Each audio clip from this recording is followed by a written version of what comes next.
Hello everyone and welcome back to Tech Idea. Here we make tutorials on topics that might be helpful to you in one way or the other.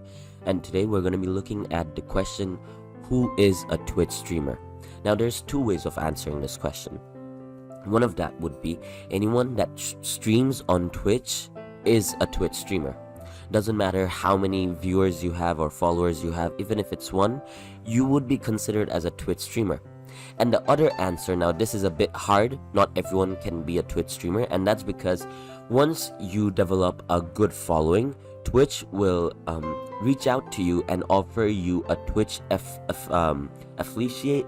I don't know the word, my apologies, but Twitch will want to partner up with you for you to be an exclusive Twitch streamer on the platform Twitch only, and they will be providing you with a monthly salary on doing that.